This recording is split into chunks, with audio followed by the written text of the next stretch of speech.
കാണുന്ന എത്ര പേർക്ക് വരലക്ഷ്മി വ്രതത്തെക്കുറിച്ച് അറിയാം എന്ന് എനിക്കറിയില്ല. ഇങ്ങനൊരു വ്രതത്തെക്കുറിച്ച് കേട്ടുകേൾവി പോലും ഇല്ലാതെയാണ് തൊട്ടടുത്ത അപ്പാർട്ട്മെന്റിലുള്ള അക്ക ഈ പൂജയുടെ ഒരു ഭാഗമാവാൻ വേണ്ടി എന്നെ ക്ഷണിച്ചപ്പോൾ ഞാൻ പോയത്. പൂജയല്ലേ, അപ്പോൾ ചെല്ലുന്നു, പ്രസാദം വാങ്ങുന്നു, തൊഴുകുന്നു, പോരുന്നു. ഇതായിരുന്നു എൻ്റെ മനസ്സിൽ. പക്ഷെ അവിടെ ചെന്നപ്പോഴാണ് എനിക്ക് മനസ്സിലായത് എത്ര മനോഹരമായിട്ടാണ് അവർ ഈ ഒരു ദിവസം ആഘോഷിക്കുന്നത്.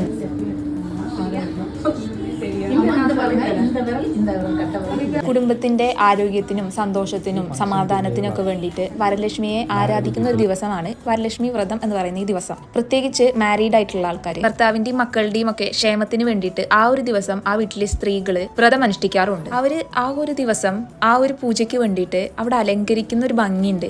എല്ലാവരും ഒരുമിച്ചിരുന്ന് മന്ത്രം ജപിക്കുക, ഫുള്ള് ലക്ഷ്മി ദേവീനെ ഫുള്ള് കലശം ഒരുക്കുന്നതും ആഭരണങ്ങൾ കൊണ്ട് മൂടുന്നതും ഒക്കെ കാണാൻ ഒരു പ്രത്യേക ഭംഗി തന്നെയായിരുന്നു.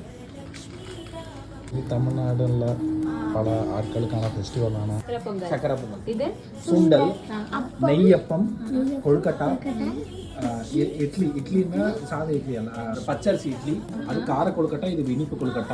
എനിക്കിതിനെക്കുറിച്ച് ആധികാരികമായിട്ട് പറയാനൊന്നും അറിയില്ലെങ്കിലും അവരെന്നെ ഇൻവൈറ്റ് ചെയ്തതുകൊണ്ട് ഇങ്ങനത്തെ ഒരു ആചാരാനുഷ്ഠാനത്തിനെ കുറിച്ചും അവരെങ്ങനെയാണ് അവരുടെ ഒരു സ്പെഷ്യൽ ഡേ സെലിബ്രേറ്റ് ചെയ്യുന്നത് എന്നൊക്കെ എനിക്ക് കണ്ടു മനസ്സിലാക്കാനായി. ആ ഒരു കുടുംബത്തിൽ അംഗമല്ലാത്ത എന്നെ അവർ മനോഹരമായിട്ട് വെൽക്കം ചെയ്തതും അവരുടെ പ്രാർത്ഥനയിലും പൂജയിലും എല്ലാം ഞങ്ങളെയും കൂടെ ഇൻക്ലൂഡ് ആക്കിയത്, സ്പെഷ്യലി ഉണ്ടാക്കിയ സ്വീറ്റ്സ്, ഫുഡ് എല്ലാം എനിക്ക് നിങ്ങളെയും കൂടെ ഒന്ന് കാണിക്കണം എന്ന് തോന്നി. പൂജയ്ക്ക് ശേഷം അവർ സന്തോഷത്തോടെ നമുക്കൊരു ഹാമ്പർ ഗിഫ്റ്റ് ചെയ്യും. ഒരു കുട്ടി ഹാമ്പർ. തലയിൽ മുല്ലപ്പൂവും കയ്യിൽ മന്ത്രിച്ച മഞ്ഞ ചരടും നെറ്റിയിൽ കുങ്കുമം ഇട്ടിട്ടാണ് അവരെന്നെ അവിടെ നിന്ന് വിട്ടത്. അമ്പലങ്ങളിലേക്ക് പോവെങ്കിലും ഞാനിതുവരെ ഒരു തമിഴ് ബ്രാഹ്മൺ ഫാമിലിത്തെ ഒരു ഫംഗ്ഷനും ഇതുവരെ അറ്റൻഡ് ചെയ്ത ഒരാളല്ല. അതുകൊണ്ടായിരിക്കാം ഇന്ന് കണ്ടതും അനുഭവിച്ചതെല്ലാം എനിക്ക് ഇത്ര സ്പെഷ്യൽ ആയത്.